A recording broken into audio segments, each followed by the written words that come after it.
It's a pleasure to be here today. It's November 18th, 2021, and I'm talking to Richard Rogerson and Josef Zweimüller before they participate in the IZA Macro Conference, which this year is on search and unemployment, and especially important topics these days, east in the US, given the plummeting unemployment rate and last month's highest ever rate of quits from jobs. So people are searching like mad, it sounds like, or at least they should be searching like mad if they're looking for a job. And these things we're talking about are most relevant. Let me introduce, first of all, Richard Rogerson, who's professor of economics at Princeton University, and who, by the way, typifies what in my mind is one of the great revolutions in economic thinking in the last 20 years. It's somewhat unheralded, namely the rise of microeconometric research in macroeconomics, which to my mind has fundamentally changed the way we think about the world. And Richard's certainly a leader in that. Anyway, I want to ask you, Richard, you're giving a paper later on today or tomorrow about inequality, which is certainly a hot topic in most Western countries. What do your findings tell us about macroeconomic outcomes? I mean, the things people really care about, like unemployment and inflation. Okay, Dan, great question. And I guess I'm going to interpret it a little bit broadly and maybe veer a little bit from where you're trying to point me, which is, I think, as you said, traditionally, going back many, many years, inflation, unemployment, those were kind of the key statistics that macroeconomists focused on. You could say that if you think about things from the perspective of the central bank, then they have these dual mandates. They worry about unemployment, they worry about inflation. And so you might say, well, macroeconomists should be building models which focus on those two variables. Obviously, historically, there's a Phillips curve relationship that links them. And you could say, the modern new Keynesian models are kind of the models that speak to that. And from that perspective, I could interpret your question as, if I have my new Keynesian model that the central bank is using to think about things, do they need to think about occupations? And I'm going to say maybe not necessarily, but what I would say, which kind of relates to your lead into this a little bit, is I think macroeconomics has, in a very positive way, broadened over time. And so when we now think about unemployment, we like to think more deeply about where unemployment comes from, how to think about unemployment. I think as you think more deeply about unemployment, I think it's hard not to think about occupations and how occupations fit into that. I think there's a whole bunch of literature that pushes that way. I'll just mention one recent paper by Chris Huckfeldt at Cornell University, where he shows that occupation switching is kind of a key phenomena for thinking about what happens to displaced workers and in terms of their long-run earnings losses.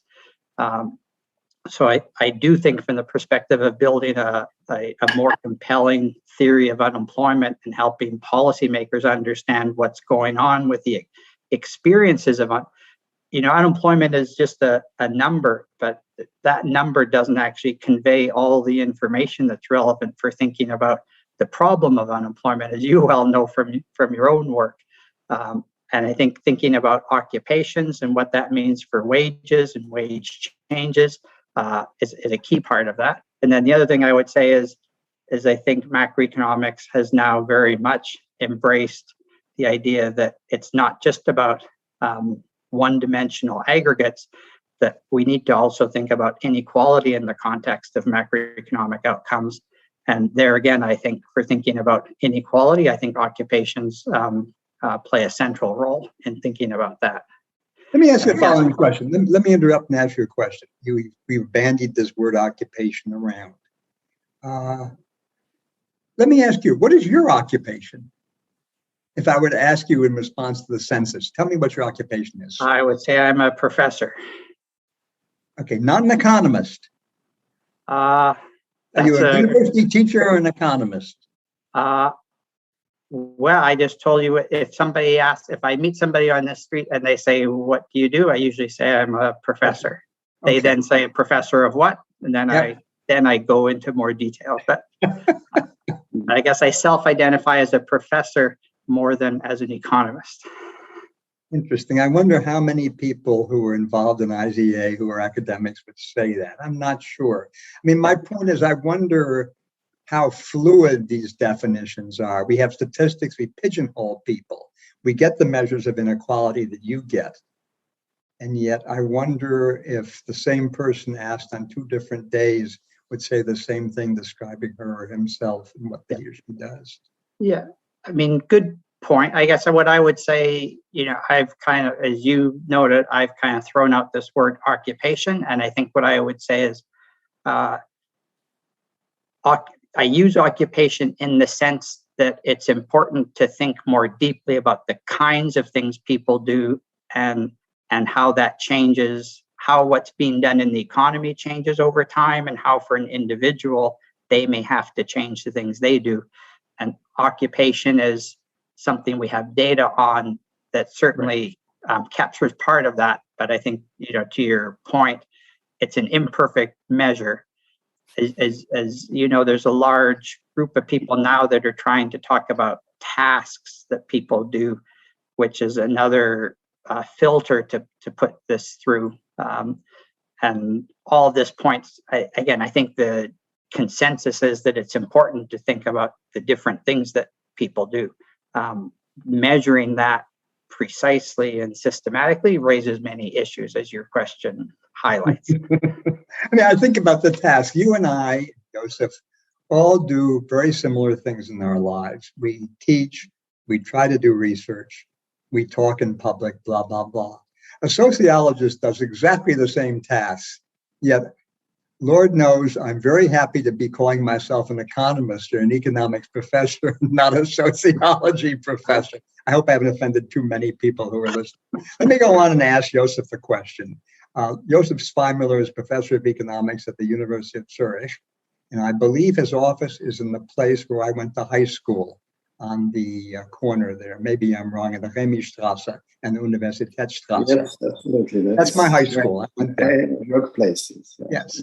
And anyway, he has done an awful lot of work, as much labor as macro, on search and unemployment from an empirical viewpoint, taking advantage of the notions that won the Nobel Prize this year on natural experiments and evaluating their impact. I think that's a fair summary of his rather massive work. And the current topic he's talking about tomorrow, has to do with what happens to people as they spend more and more time unemployed. And we know that those who have been unemployed longer find it more and more difficult to get a job. In economist jargon, this is called negative duration dependence. Now, the question I want to ask you is, what does this tell us about what's really going on? Are they lazy? Are they losers? Or what? The people who are increasingly unemployed, but more and more likely the longer they've been unemployed. Yeah, I would say the answer to that question is much more complex and much more difficult to answer. There's actually evidence that employers discriminate against the long-term unemployed. So it's more difficult to get a job offer when you are long in unemployment. We also have evidence that job seekers tend to search hard at the beginning of the unemployment spell, but then reduce their job finding, their job activities, job search activities as the unemployment spell lasts longer. And actually, Mariana, who cannot be here today, she has an interesting paper exactly documenting that for US use based on online job board studies. More generally, we are interested in trying to understand the empirically observed falling job finding rate, whether this is, you mentioned that, due to negative duration dependence, or whether this is dynamic selection. So negative duration dependence actually means that as the unemployment spell progresses, workers lose attachment to the labor force, their human capital may depreciate, they get increasingly depressed, develop mental health problems, and so on. And all that makes it makes them less active and searching less hard for a job along the spell. Employers anticipate that, and are becoming increasingly reluctant to make job offers to workers that have longer unemployment spans. So a quite different explanation is actually dynamic selection. This explanation is not based on that characteristics would change along the unemployment spell. It would be a story of a pure composition story. Initially, the unemployment pool consists of good and bad workers. And on average, the job finding rate is high.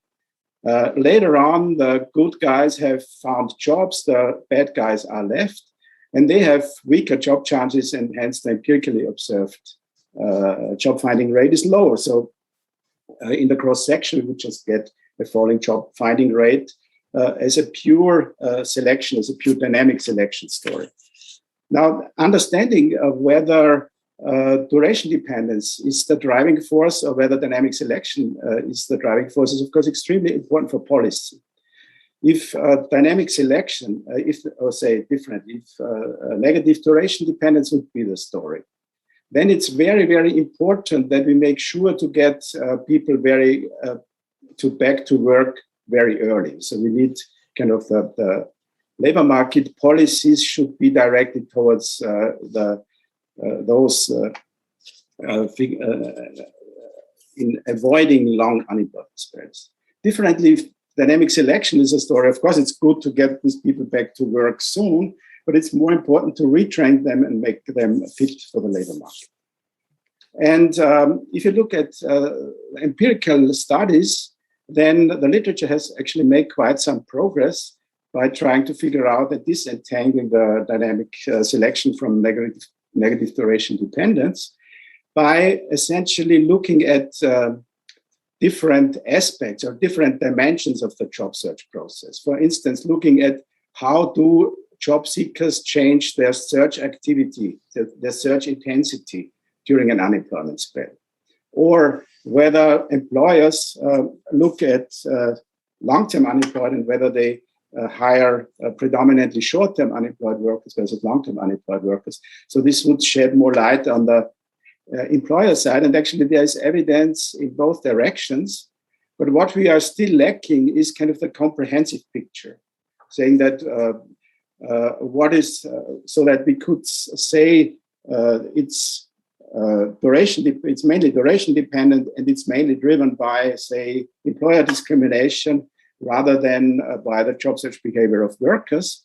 And actually, this is the dimension where we try to make progress here with our research, with the paper I will present tomorrow, where we have a kind of a very nice data set that gives us information on these various kinds of dimensions. And we try to kind of account for duration dependence versus dynamic selection on one side, but also between worker behavior and employer behavior on the other side. How do you distinguish worker from employer, since all we observe is somebody getting a job or not getting a job with a particular employer? How does one separate those two sides of the job search market? Yeah, in the particular setting we have here, which is actually the Swiss unemployment, we are looking at administrative data from the Swiss unemployment register.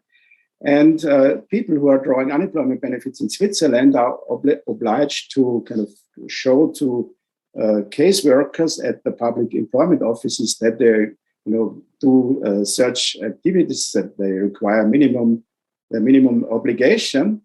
And there is a particular form, the job search activity form, that has almost a kind of the status of a legal document. Yeah? But this is subject to rules, what needs to be, the information that needs to be communicated here.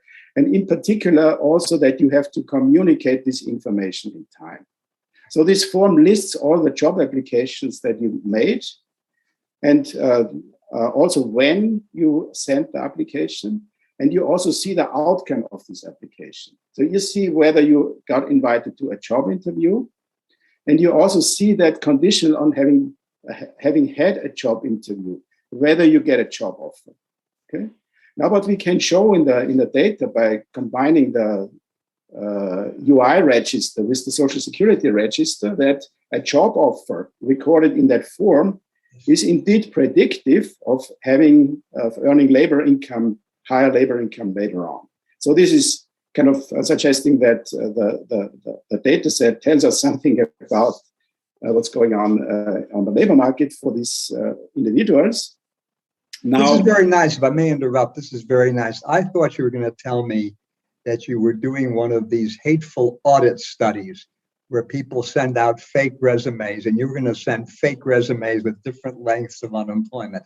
And I thank you so much that you're looking at real data and not doing something that I view as utterly unethical. Good for you. Let me ask a question to you first, Joseph, and then Richard can comment on it too. Okay. What is this distinction between dynamic selection and negative duration dependence? Tell us about the role of subsidies for unemployed people to either be hired or to get off the rolls faster. A number of countries do things like this. Does the answer depend upon which of these two phenomena is going on? Joseph, so is this a question to me? To both of you, but let's start with you. Yes, probably it is. Yeah, it's so. Of course, maybe I hand first over to. Okay, Richard. Maybe you've thought about this one. The U.S. has been big. We've had lots of experiments to give subsidies to people to get off, lump sums to get off the unemployment rolls more quickly. Does the nature of duration dependence and its causes matter in terms of whether we should be giving these or not? I don't know the answer. I'm just throwing this up. That's all. Yeah, I'm going to say I don't know the answer either, but it's an excellent question. And I think in part, to answer that question, one has to dig deeper into why, whatever the cause is, you have to dig a little bit deeper as to what's going on there. So if firms are discriminating against long-term unemployed people, you have to say, what's the reason for that? I'll say in quotes, discrimination. If it's the case that they truly don't want to hire those people because they feel something has happened to their productivity because of being unemployed, so that long unemployment is associated with depreciation of skills, then we would like to avoid that depreciation. But you have to ask yourself, why is that happening in the first place? I could say this goes back a little bit. I could take an occupation perspective on this. There's, in terms of kind of trend changes, if some occupations or certain types of tasks are disappearing, those people are in bad luck. And then this idea that, well, we want to get them back to what quickly? So I think one has to think a bit more deeply about what's the cause of that. And then I would say, as always with policy questions, is this an efficiency issue or a redistribution issue? So there's certainly situations where bad things happen to people, but it's not that it's inefficient in some sense. It's that it's bad luck for them to have been hit with the shock that they've been hit. And so are we doing this as a redistributive policy, understanding that some bad stuff happened to some people, or are we doing it because we're correcting an inefficiency? One would hope it's both, although it not often is. Yes. Indeed. Let me finish up with a question for both of you. This is a general macro question. I look at the U.S. now. I fully expected unemployment to be plummeting after the COVID crisis, which it is. It's down to 4.5% here. I assume that's the same thing in much of Europe also. I did not expect, I hadn't thought about it, maybe I should have expected, the really rapid spurt of inflation that's gone on in the US in the last few months. And I don't know if it's happened in Europe also. Josef, you can comment on that in a second. Is there any precedent for this? I get asked, in the last 4 days, I've been asked by 3 different people, what's going on with the economy? And by that they mean unemployment and inflation. And unemployment is easy to talk about. Inflation, not so easy. What's going on? Is there any guideline from the past that tells me how to think about this? Richard, then Josef. Okay. I'll say I don't have a very definitive answer to that. I'll say two things. I mean, first of all, if we go back to the 1960s in the United States, you read textbooks, macroeconomic textbooks written back then. They talk about the war in Vietnam and government spending, the economy overheating, unemployment going down, inflation going up. In some ways, kind of the heyday of the Phillips curve, late 1960s, for thinking about that. And when I hear people talk about what's going on now, there's a little bit of that creeps in. But then they talk a lot more about, supply chain is the phrase you hear all the time, that this is about supply chain. And that's not something, I don't think 1960s anybody was thinking that this was about supply chain. So I think there's something different going on now than there was back then. I think that, again, I think the late 1960s is kind of textbook unemployment, inflation dynamics. And I think there's probably many episodes across time and countries that people who kind of like to talk about Phillips curves would point to in that regard.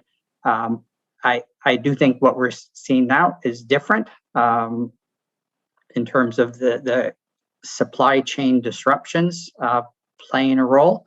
And offhand, I don't know of a precedent for that. I think you can find local precedents. So I think if you go to a place, go to New Orleans after Katrina, I think, so that's a very local phenomena. But I think, where bad things happen like that disrupts things, I think that's kind of the precedent. But at a world or economy level, a little bit fewer examples of that.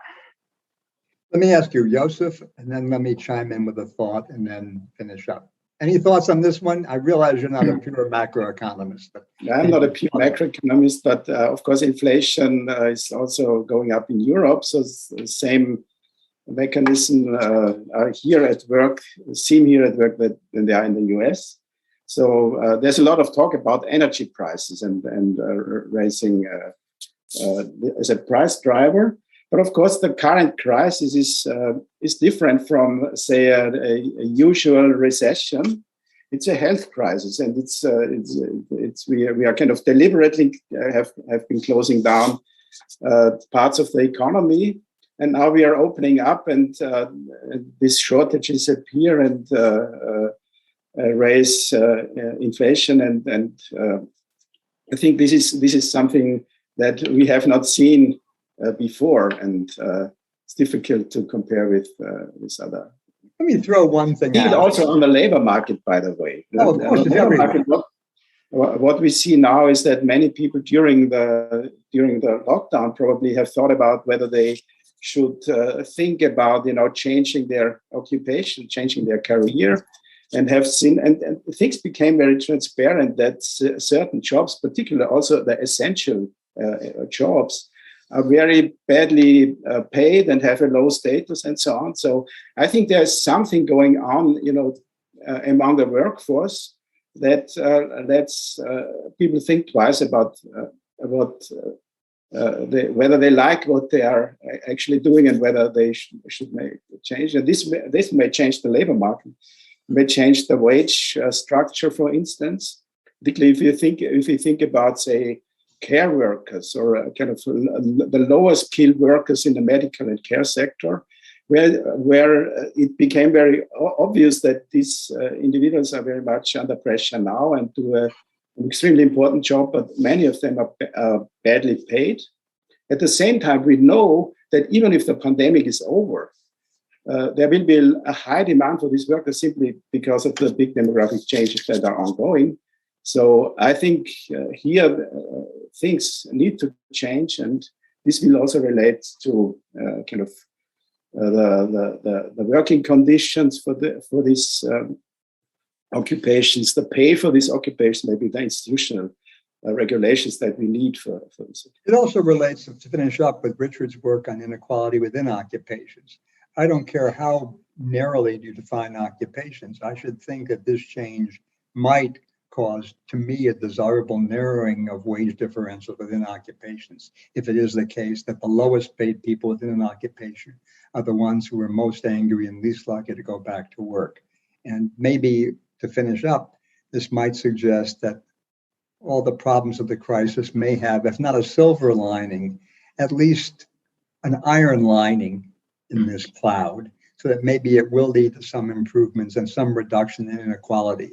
That's my desideratum. I don't know if other people feel that way. Anyway, let me thank you guys for being here this morning or this afternoon in Josef's case, and wish you all well in the conference. My thanks, Richard. Thanks to you, Josef. Thanks, Dan. Great Thank you talking very to you. much. A pleasure. Bye-bye.